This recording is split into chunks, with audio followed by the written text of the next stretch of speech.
the end of an era. For nearly a century, the US dollar has been more than just a national currency. It has been the foundation of global trade, the measuring stick of value, and the reserve asset that nations everywhere depended on. From oil contracts in the Middle East to shipping lanes across Asia, the dollar was the invisible thread weaving together the world economy. It carried with it the full weight of American power, military, political, and financial. But today that once unshakable dominance is beginning to fracture. The cracks are widening in plain sight. The US national debt has surged past levels once thought unimaginable, climbing higher with every passing year. Trillion-dollar deficits have become routine. Inflation erodes purchasing power at home, while abroad, nations once loyal to the dollar quietly search for alternatives. BRICS countries, Brazil, Russia, India, China, South Africa, are stockpiling gold, cutting trade deals outside the dollar system, and openly discussing a new reserve structure. For the first time since World War II, the world is asking, does the dollar still deserve to rule? And beneath the politics lies a deeper issue: trust. The dollar is not backed by gold or silver. It is backed by confidence, the belief that the United States can and will honor its debts. But when sanctions weaponize the dollar and cut nations off from the global payment rails, confidence weakens. If money can be turned off with the flick of a political switch, how neutral is it? How safe is it? These questions are no longer whispers in the shadows. They are the conversations shaping boardrooms, central banks, and parliaments across the world. At the same time, technology is accelerating faster than politics can keep up. Central banks are racing to launch CBDCs, digital versions of national currencies that run on new financial infrastructure. Tokenization is exploding, turning real estate, bonds, commodities, even carbon credits into digital assets that can move instantly. The financial system is being rebuilt in real time, and the old plumbing of cross-border payments is already too slow to keep up. But even as this new world emerges, a problem remains unsolved: interoperability. CBDCs are trapped within their own walls. Tokenized assets are stranded on isolated ledgers, liquidity fragments instead of flowing. Without a neutral bridge to connect them, the next financial system risks being just as fractured as the one it's replacing, and that is where XRP enters the story. XRP was not designed as a speculative plaything.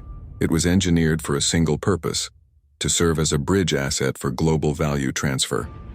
With near-instant settlement, microscopic transaction costs, and compliance with international standards like ISO 2022, XRP is positioned as the invisible gear that can make the machine of tokenized finance actually work.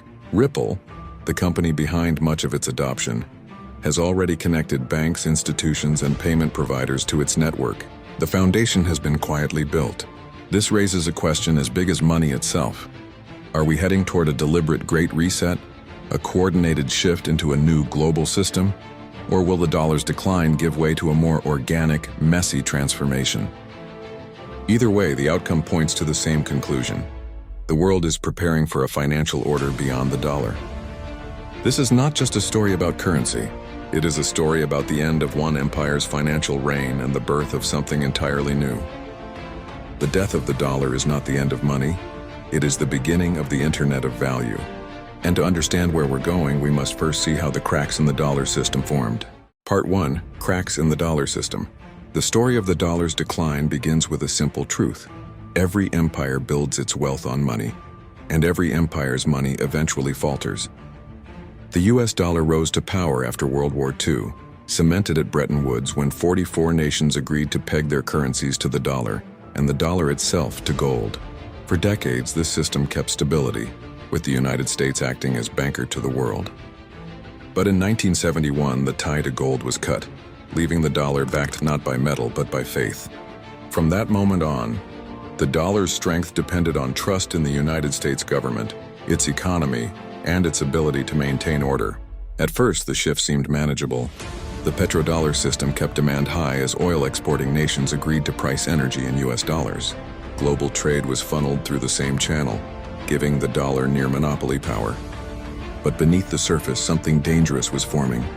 Free from the gold standard, the US could print money at will, and it did, financing wars, stimulus, bailouts, and a lifestyle of consumption that outpaced production.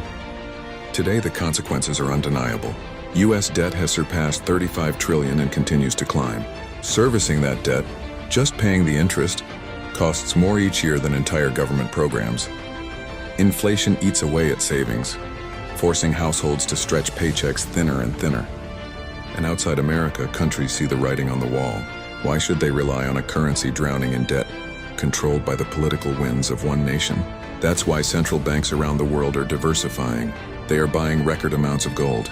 They are signing trade deals in local currencies. And they are forming alliances like BRICS, Brazil, Russia, India, China, and South Africa, designed to build alternatives to dollar dominance. What was once unthinkable is now openly discussed. A world where the dollar is just another currency, not the currency. The problem is compounded by the weaponization of money. In recent years, the U.S. has used the dollar's central role as a tool of foreign policy.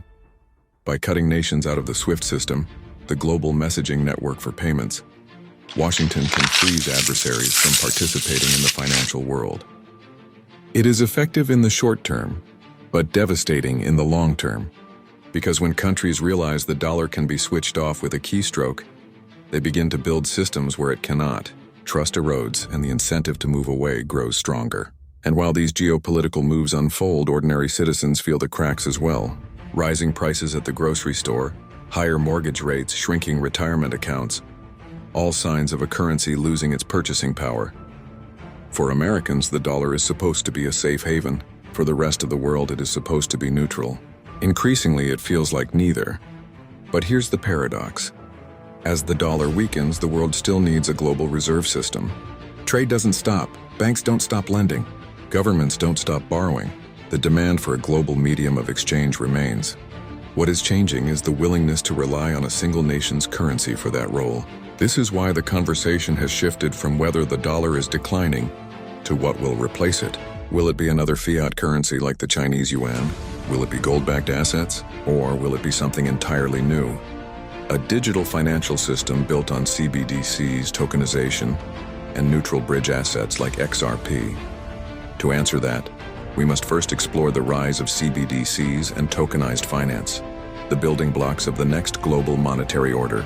Because while the cracks in the dollar system are real, they are only part of the story. What comes next is the blueprint for what could replace it. Part 2. Enter CBDCs and tokenization. As the dollar weakens, the world isn't standing still. Across nearly every continent, central banks are racing to launch the next evolution of money: central bank digital currencies, or CBDCs. These are digital versions of national currencies, programmable, traceable, and designed to operate on modern financial rails. To governments, CBDCs promise efficiency, transparency, and control. For citizens, they represent a double-edged sword: faster payments on one hand, but unprecedented oversight on the other. China has already rolled out the digital yuan to millions of citizens, embedding it into daily transactions. Europe is pushing forward with the digital euro. Dozens of other nations are testing pilots or building infrastructure quietly in the background. Even the United States, long resistant to change, is now exploring what a digital dollar might look like. It is not a question of if CBDCs arrive, but when. But CBDCs are only one layer of the transformation. The larger revolution is tokenization, the process of turning real-world assets into digital tokens that can move across ledgers instantly. Imagine real estate deeds represented as tokens, allowing homes to be bought and sold without weeks of paperwork. Imagine stocks, bonds, or commodities like oil and wheat existing as digital assets that settle in seconds instead of days. Even carbon credits and intellectual property are being pulled into this new world. Institutions from BlackRock to JP Morgan are piloting tokenization platforms. Governments are experimenting with tokenized treasury bonds. Exchanges are preparing for a future where trillions of dollars in assets live not in paper records or spreadsheets, but on secure, programmable ledgers. The scale of this shift is almost incomprehensible. Every market, every asset, every financial contract could eventually be tokenized. Yet for all the excitement, there is a glaring problem: fragmentation. Each central bank is building its own CBDC system. Each institution is creating its own tokenization platform. They rarely talk to each other, and when they do, the connections are clunky at best. Instead of solving inefficiency, the world risks creating dozens of isolated silos of digital value.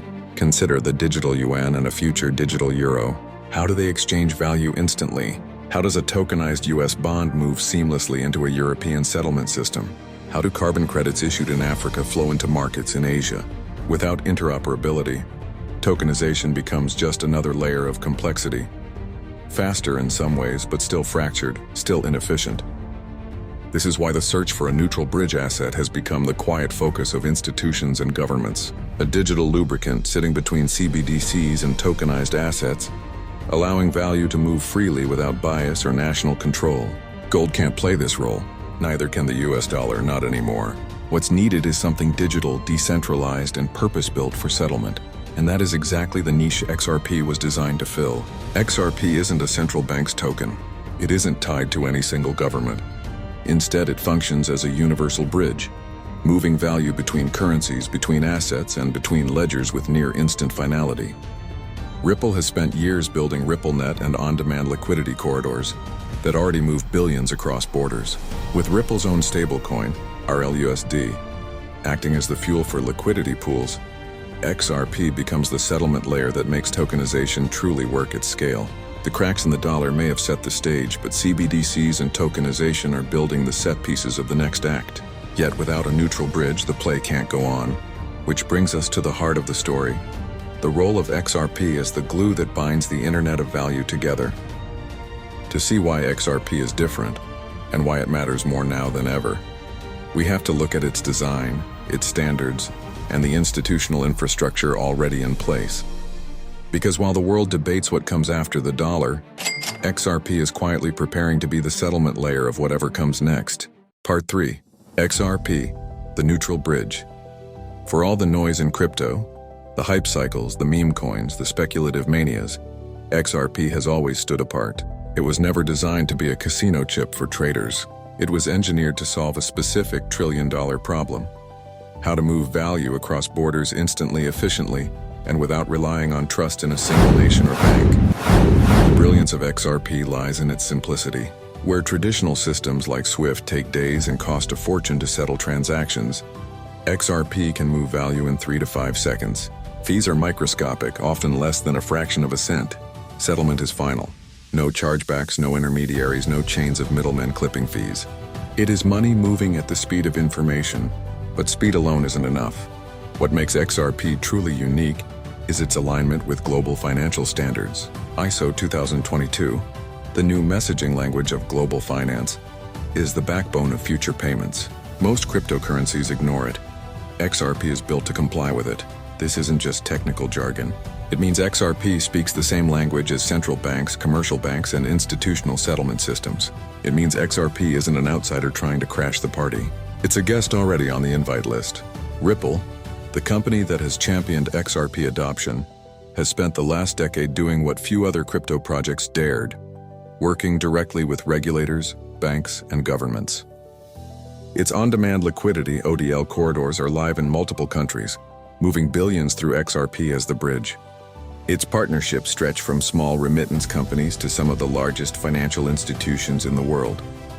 And now with the launch of Ripple's own stablecoin, RLUSD, the puzzle comes together. RLUSD provides the liquidity pools, while XRP acts as the settlement asset that clears value between every currency and tokenized asset. Critics often ask, why XRP? Why not Bitcoin or Ethereum or even a CBDC itself? The answer lies in neutrality and efficiency. Bitcoin is slow, expensive, and politically charged. Ethereum is programmable but too congested and costly for global settlement. CBDCs are tied to individual governments, meaning they cannot serve as neutral bridges. XRP, on the other hand, is fast, scalable, neutral, and designed from day one for cross-border use. It fills the one role no other asset can. This is why institutions quietly pay attention. While the headlines focus on the speculative price of XRP, the real story is its integration into the plumbing of the future financial system. Banks and governments don't need another risky speculative coin. They need a settlement layer they can trust. Ripple provides the enterprise software. XRP provides the liquidity. Together, they form the rails of a new financial order. And this is where the story takes a dramatic turn. Because if XRP is the bridge, then the question becomes, what kind of world will it be bridging us into? Will the decline of the dollar lead to chaos, debt crises, hyperinflation, and collapse? Or will it be the foundation of a great reset, where debts are wiped clean and nations start fresh on a new level playing field? The answer depends on how this transformation is managed, whether by force, by choice, or by necessity. And it is here, standing between decline and rebirth, that the debate over the Great Reset begins. Part 4. The Great Reset or Great Opportunity. When a financial system begins to crumble, history teaches us one lesson again and again. Change is not optional. It is inevitable. The only question is whether that change comes as a sudden collapse or a carefully managed transition. Today, the world stands at exactly this crossroads. Some call it the Great Reset, a term loaded with speculation, fear, and controversy. At its core, however, the idea is simple. The existing debt-based financial system has reached its breaking point. With sovereign debts climbing into the tens of trillions and interest payments devouring national budgets, the math no longer adds up. No amount of new borrowing can fix a system already drowning in obligations. Eventually, something has to give. One path is brutal. Debt crises erupt. Currencies collapse, nations default. The global economy convulses, leaving millions displaced and disillusioned. History offers plenty of examples. From the fall of Rome's denarius to the Weimar Republic's hyperinflation, the end of money systems can bring devastating pain. But there is another path. Deliberate, managed, and coordinated. Instead of collapse, governments and institutions can agree to reset the system on a new foundation. Debts can be restructured or wiped clean. New forms of money can be introduced. And instead of one nation's currency acting as the backbone, a neutral settlement layer can carry the load. In this vision, XRP becomes more than just a bridge. It becomes the invisible engine of a new financial order. Consider how such a system could unfold. Nations roll out CBDCs, giving their citizens digital access to money. Tokenization digitizes the world's assets, from real estate to stocks to commodities. Ripple's RLUSD stablecoin provides institutional liquidity pools, and XRP, sitting between them all, acts as the settlement asset that clears value instantly across borders, across systems, across economies. This is not speculation, and it is a blueprint already being built piece by piece. And it is not without precedent. The world has restructured financial systems before. After World War II, the Bretton Woods Agreement reset the global order around the dollar and gold. In the 1970s, the petrodollar system reset it again around oil. Each reset brought turmoil, yes, but also opportunity. Entire industries rose. New wealth was created. And those who positioned themselves ahead of the reset became the winners of the next era. The same dynamic is in play today. For governments, the Great Reset could mean the chance to wipe unsustainable debts and start fresh. For institutions, it could mean access to the efficiencies of digital money and tokenized markets. For individuals, it could mean faster, cheaper, more inclusive access to the financial system. But it could also mean less privacy, more surveillance, and greater control in the hands of central authorities. Which way the reset leans, toward freedom or control, opportunity or collapse, depends on the infrastructure that powers it. That is why XRP matters. It offers neutrality in a world divided by politics. It offers efficiency in a system collapsing under inefficiency. It offers the possibility of building a bridge, not a wall, between the old and the new. The Great Reset may sound like an ominous end, but it could just as easily be the great opportunity, the chance to rewrite the rules of global finance on rails that actually work. And so we arrive at the final question. What does the future look like if XRP truly fulfills this role? What happens to money, to markets, to the very concept of value if the Internet of Value becomes reality? To answer that, we need to look at the future reserve layer, a world where the dollar is no longer king, but settlement itself is the reserve. Part 5. The future reserve layer. The future of money will not be decided by politics alone. It will be shaped by technology, trust, and necessity. As the cracks in the dollar widen and the world experiments with CBDCs and tokenization, the question becomes clear. What asset, what system, will serve as the ultimate reserve layer for the Internet of Value? For some, the answer lies in nostalgia. They point back to gold, a timeless store of value immune to printing presses, universally recognized. Gold will always hold importance, but it is slow, cumbersome, and ill-suited to a digital world where value moves at the speed of light. For others, the answer is fiat, the Chinese yuan, the euro, or even a digital dollar. But each of these carries the same fatal flaw as the dollar today. They are tied to a single nation's politics, debts, and decisions. They cannot be neutral. And then there are the stablecoins. Tether, USDC, and Ripple's own RLUSD represent trillions in liquidity and are growing rapidly. But stablecoins are only as strong as their issuers. They peg themselves to fiat currencies that are already under strain. They can act as tools, as fuel, but not as the backbone of a global reserve. This is where XRP stands apart, not as a replacement for CBDCs, not as competition to stablecoins, but as the settlement layer that ties everything together. XRP's strength is its neutrality. It does not belong to one government. It is not bound by borders. It was built to move between currencies, not replace them. Its role is not to dominate, but to connect. The scenarios ahead are as wide as they are dramatic. In the optimistic vision, the world embraces tokenization and CBDCs on a massive scale. RippleNet corridors expand, RLUSD fuels liquidity pools, and XRP, the silent bridge, becomes the reserve layer underpinning trillions in daily settlement. In this future, XRP's price could soar into the hundreds or even thousands of dollars, not because of speculation, but because of utility and necessity. In the neutral vision, CBDCs and stablecoins coexist. Each government clings to its own system, but over time they realize interoperability is impossible without a bridge. XRP doesn't replace their currencies, it underpins them. Adoption grows gradually behind the scenes until one day people look back and realize the bridge has been carrying the system all along. Even in the bearish vision, where the dollar limps on and the old system resists change, the direction of history remains the same. Digital finance continues to expand.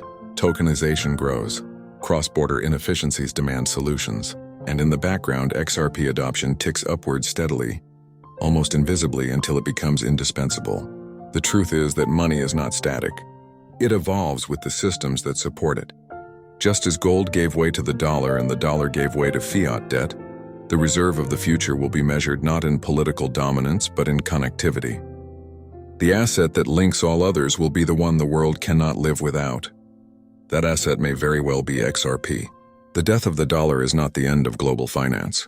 It is the beginning of something larger, something more interconnected, something more efficient. It is the awakening of the Internet of Value, a system where every asset, every currency, and every person can transact seamlessly. And in that system, XRP may not just be a participant, it may be the backbone itself. The Internet of Value awakens. The story of money is changing before our eyes, from the cracks in the dollar system, to the rise of CBDCs, to the explosion of tokenization. We are watching the old order give way to the new. And at the center of it all stands XRP, not as a currency trying to dominate, but as a bridge asset designed to connect. The Great Reset may come with fear and uncertainty, but within that reset lies the greatest opportunity of our time, the chance to build a financial system that is faster, fairer, and truly global. A system where value moves like information, instantly, seamlessly across borders and assets. The death of the dollar is not the end. It is the beginning of the Internet of Value, and those who understand it today will be the pioneers of tomorrow. This is the story LTL Productions was built to tell. Stories of transformation, of disruption, of the future of money itself. If you found value in this journey, subscribe now and join us as we continue uncovering the truth behind the greatest financial shift in history. The revolution isn't coming, it's already here.